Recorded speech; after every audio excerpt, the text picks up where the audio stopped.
Je passe donc la parole à Gérard Bossuet. Merci, Monsieur le Président. Alors, mon papier s'intitule Jean Monnet, 1943-1946, l'urgence du présent et de l'avenir. Donc, il y a le mot urgence, il y a le mot présent et il y a le mot avenir. Et dans le fond, c'est autour de ces idées que je voudrais essayer de présenter l'action de Monnet entre 1943 et 1946. Une action qui est, comme vous, je ne sais pas si vous le savez, mais elle est mal connue. Il est dans l'ombre. Bon, si on rappelle que Monnet me paraît, en tout cas à moi, être un acteur politique à l'époque, puisque à Alger, il est l'envoyé spécial du président Roosevelt pour formater Giraud à la démocratie. Or, Monnet va choisir De Gaulle et il devient à Alger, le 5 juin 1943, membre du CFLN, commissaire chargé des armements, du ravitaillement et de la reconstruction. Et dans le fond, dans les semaines qui suivent, il devient le lien civil CFLN-États-Unis dans les affaires du débarquement. De Gaulle le charge d'une grande mission qui est la reconnaissance du CFLN par Roosevelt et la négociation du pré-bail. Et donc, il est chargé de trouver les financements du ravitaillement de la France libérée. Dans cette négociation, long terme et court terme se mêlent. Monnet est l'homme de l'urgence et il est aussi l'homme de l'avenir. Il est donc l'homme de deux urgences, celui du présent et de l'avenir, je me répète.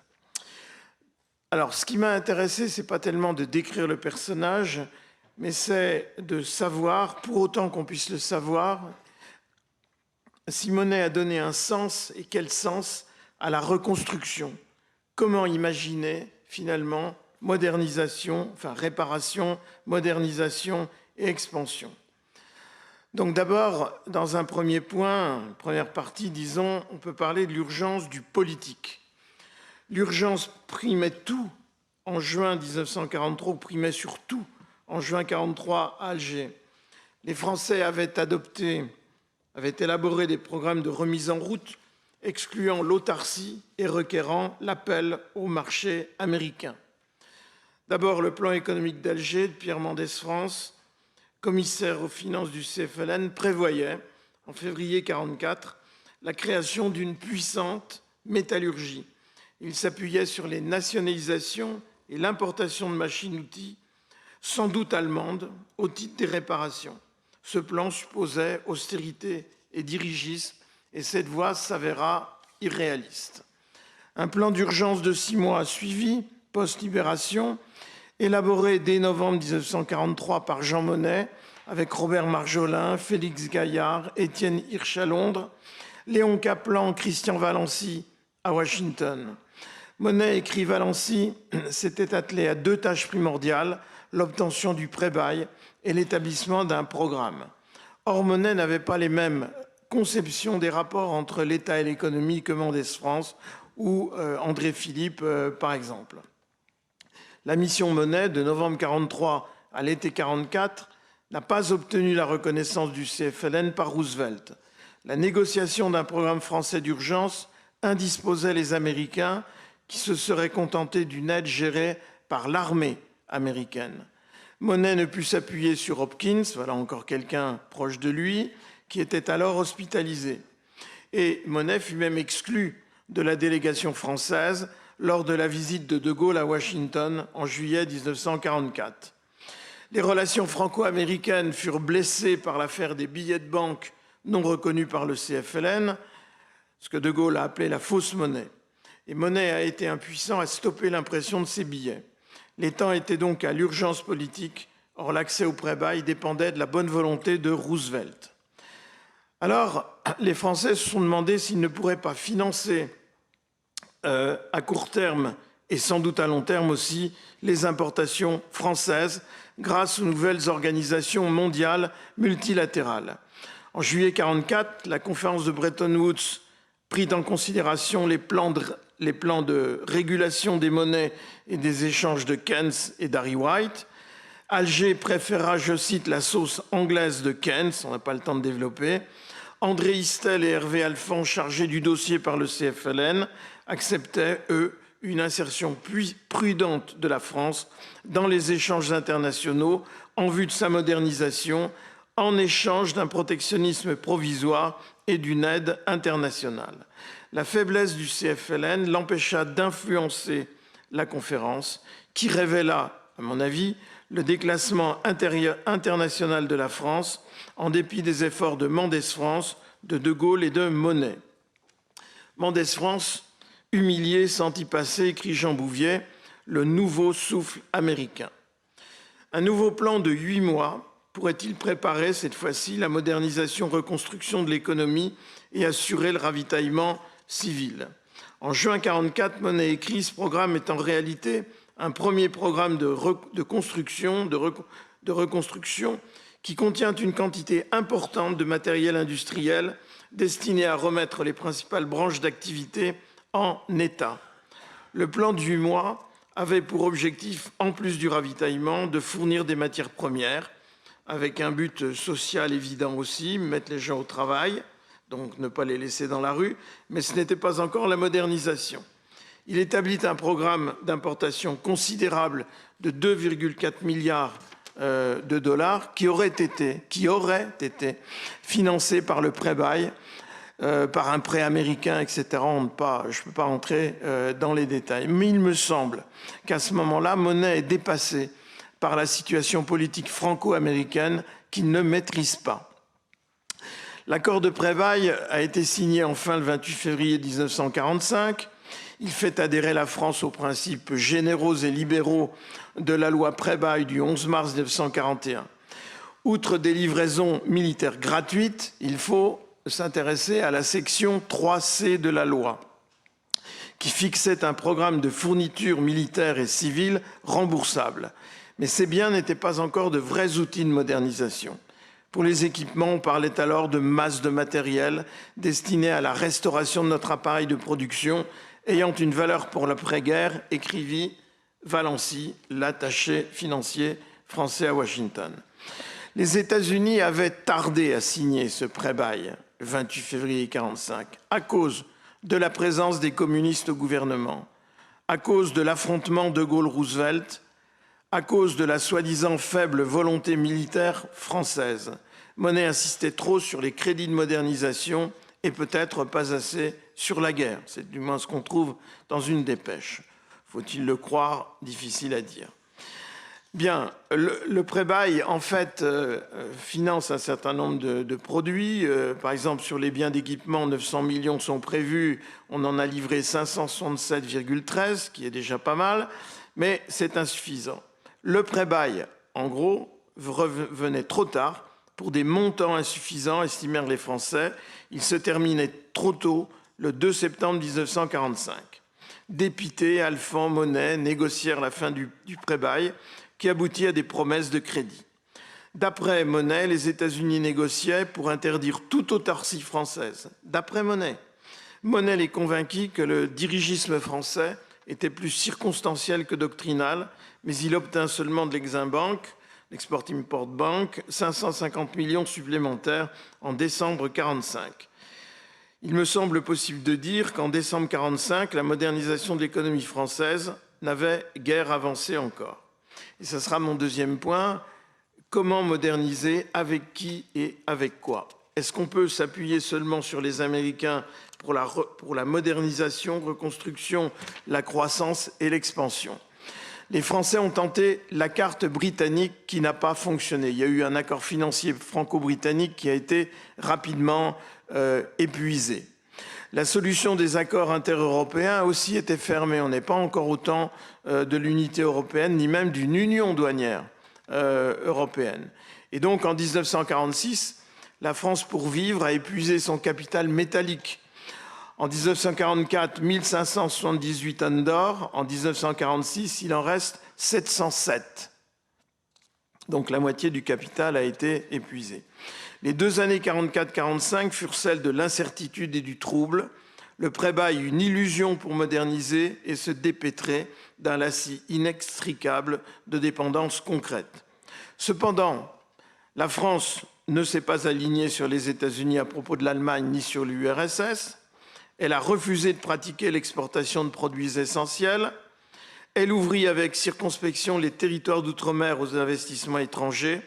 De Gaulle, Monnet, Mendès France, Blum, Bidault et Thorez voulaient développer en priorité les forces productives à des fins nationales.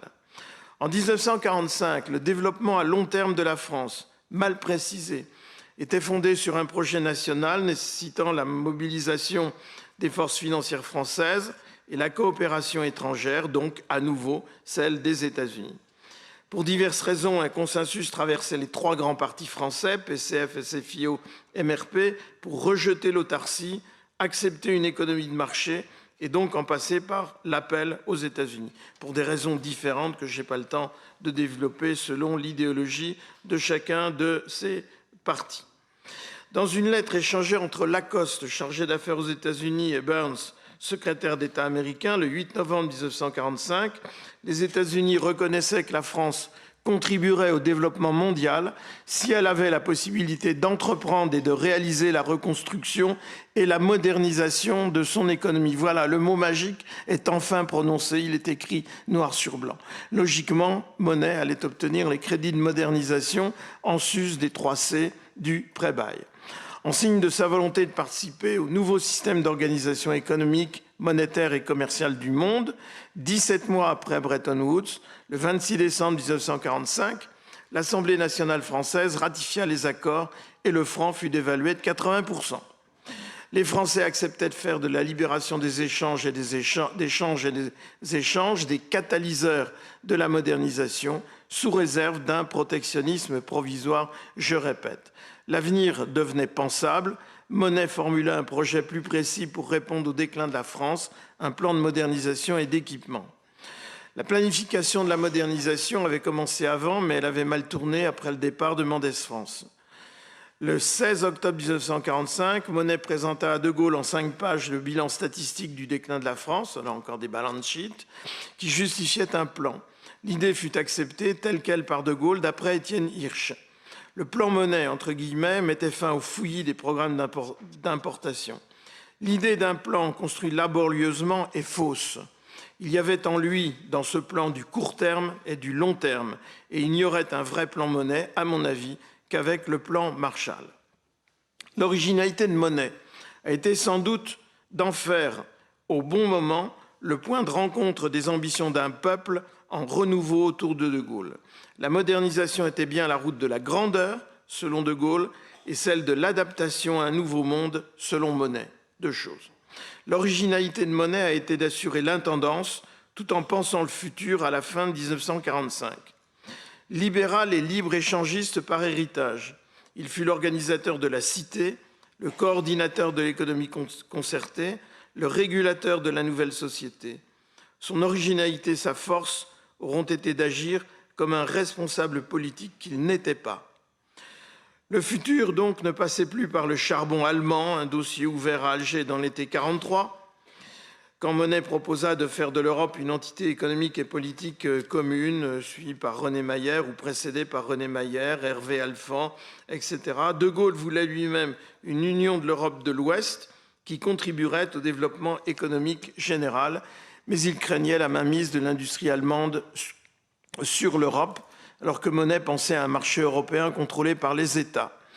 Dans l'été 1945, il fut clair que les Américains ne permettraient ni démembrement de l'Allemagne, ni réparation excessive. Les Français n'anticipèrent rien d'ailleurs, ratant l'occasion de négocier le charbon allemand contre la fin du démembrement allemand. L'appel aux États-Unis restait donc une nécessité pour moderniser. En mars 1946, Monnet présenta le projet de plan de modernisation, le projet, pas le plan, le projet de plan de modernisation et les efforts financiers à consentir. 3 manières de le financer furent envisagées. André Philippe préconisait un effort national intense, mais l'ouverture au marché mondial. Monnet acceptait une dépendance de l'étranger limitée mais massive. Albert Gazier préférait le repli sur les ressources nationales. Les 2 premières méthodes exigeaient de vigoureux échanges extérieurs. Monnet gagna avec l'aide du président du Conseil, Félix Gouin. Mais il faudrait un appoint de plusieurs milliards de dollars pour la période 1950, écrivit Monet. La mission de Blum, chargée de régler les dettes de guerre et du pré-bail, plaça Monet au cœur de la négociation. L'Union française devait investir pour moderniser. Blum et Monet demandèrent donc 3 concours extérieurs, du charbon, mais ils savaient qu'ils ne l'obtiendraient pas, l'abaissement des barrières tarifaires américaines, ce qui est original, des crédits d'équipement entre 2 milliards, et puis ensuite on passait au chiffre de 3 milliards, et on est même dans certains dossiers, dans certains documents, il y a même 4 milliards de dollars. Crédit d'équipement de 2 à 3 milliards de dollars. La société politique américaine, plutôt hostile à la demande française, s'interrogeait sur la présence des communistes au gouvernement, la politique allemande de la France et sa politique coloniale. D'ailleurs, pour la petite histoire, les milieux d'affaires américains, on a des textes, se gaussaient de voir, entre guillemets, je cite, les descendants de Karl Marx croire en Saint-Nicolas. Père Noël. La négociation sur le règlement du pré-bail et la modernisation s'engagea le 25 mars. Léon Blum, devant le National Advisory Council, revendiqua pour la France le temps de reconstruire et pour entrer dans la concurrence internationale. Donc, le coût total de la modernisation était évalué à 17 milliards de dollars. Et Léon Blum, qui a été excellent dans sa manière de parler devant les Américains, a énuméré les efforts en cours, etc. Mais il a dit le déficit incompressible se monte à 4 milliards de dollars. Et il ajoute ceci, intéressant, nous sommes en 1946 et on n'est pas en 1947 ni en 1948 pendant les grèves. Sans aide, la France risquait, dit-il, de se trouver devant, je cite, un de ces États sur l'évolution duquel on ne peut formuler de pronostic raisonnable. Léon Blum inspira confiance. Les experts français présentèrent un plan d'importation de 10 milliards de dollars sur 4 ans, 20% en équipement, 80% en matières premières. Les Américains insistèrent sur l'assainissement intérieur, la lutte contre l'inflation, l'équilibre budgétaire. Le déficit français prévisible fut abaissé à 2,5 milliards de dollars. Et début mai, les Français réussirent à faire confirmer la priorité de la modernisation sur la libération des échanges. Un objectif politique était donc atteint. On arrive ensuite à l'empreinte de modernisation liée à ces négociations. C'était pour ça que les Français étaient là. Les Américains ont refusé un prêt politique. Ils ont refusé un prêt à la britannique. Blum espérait 2 milliards de dollars, peut-être même davantage, et du charbon allemand, dit son fils, qui rend compte. Pour le gagner, il aurait fallu une prise de position nette de la France dans le problème qui dominait tous les autres, le conflit américano-russe, écrit Robert Blum. Nous sommes en 1946. Or, pour des raisons politiques et morales, Blum n'était pas prêt à cet alignement. Monet esquissa un marchandage le 1er mai 1946, le rétablissement de l'économie allemande contre le charbon allemand, peut-être un peu gros quand même. Léon Blum refusa de revenir sur la décision du Conseil des ministres d'avril 1946. C'est ma conclusion de ce point-là. En termes économiques et politiques, Blum se mettait dans une impasse. En termes moraux, il honorait sa fonction. Pour cette raison, à mon avis, le prêt américain fut faible. Les accords Blum-Burns ont-ils facilité la modernisation? Faible prêt, dont j'ai dit un mot tout précédemment.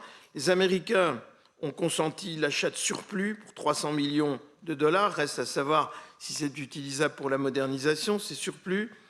Ils ont consenti l'achat à crédit pour 40 millions de dollars de Liberty Ships.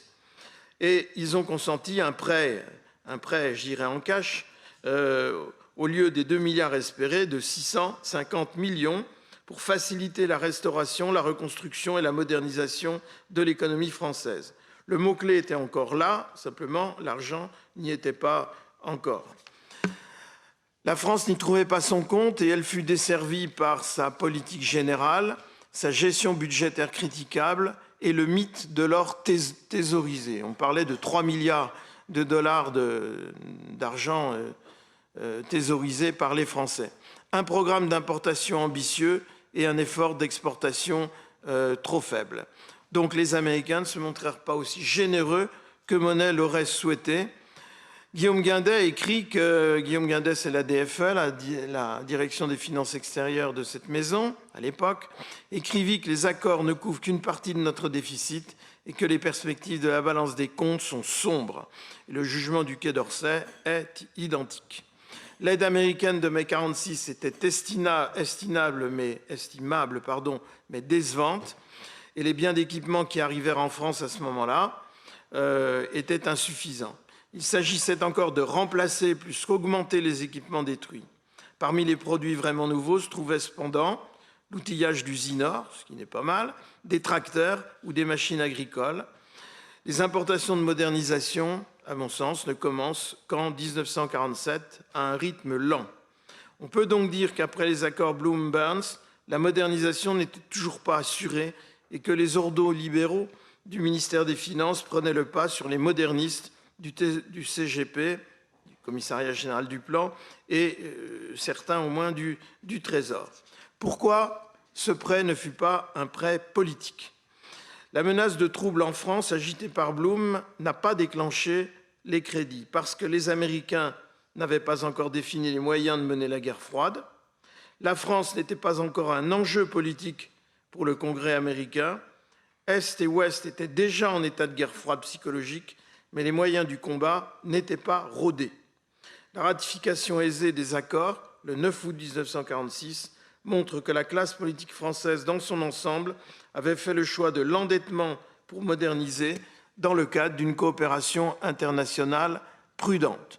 La France rentrait dans le rang, non pas comme allié fidèle des États-Unis, mais comme un État mineur sans grandeur. En conclusion, je ne peux que constater, au bout de ces 3 ans, que l'appel aux États-Unis s'est soldé par un échec relatif, et c'était sans doute là la plus grande déception, car il ne restait rien d'une reconstruction sur le dos de l'Allemagne, ni des faux semblants d'une prétendue union douanière européenne, dont on parlait un peu. Les responsables politiques savaient qu'il fallait exporter pour solder les déficits de la balance des comptes. Monnaie par là même de malheur si rien n'était tenté à ce propos. Un programme d'austérité relative de la DFE fut approuvé par Robert Schuman, ministre des Finances, en juillet 1946. Et la planification, à mon sens en tout cas, n'avait plus que de vagues objectifs fin novembre 1946. Le retour au pouvoir de Léon Blum fin 1946, pour un mois, conduisit Monnet à proposer d'affecter le financement des investissements au plan pour les soustraire, d'affecter directement au plan pour les soustraire aux aléas des parlementaires et d'augmenter la durée du travail de 40 à 48 heures. Parlait d'augmenter, je ne sais pas si elle a été réellement augmentée. L'année 1946 mit un terme à l'illusion de l'appel à l'étranger, alors que les crédits américains étaient désirés ardemment. Mais comment obtenir les crédits américains sans renier une politique de sécurité nationale anti-allemande et amicale avec l'URSS? Il fallait sans doute que l'Europe devint un enjeu majeur dans la sécurité occidentale pour disposer d'une aide spécifique massive. L'important dans le travail de Monnet entre 1943 et 1946 aura été d'insuffler, dans l'opinion et au sein des élites françaises, le désir de l'expansion économique comme moyen de satisfaire les ambitions des Français et de redonner confiance au pays. Je vous remercie de votre attention.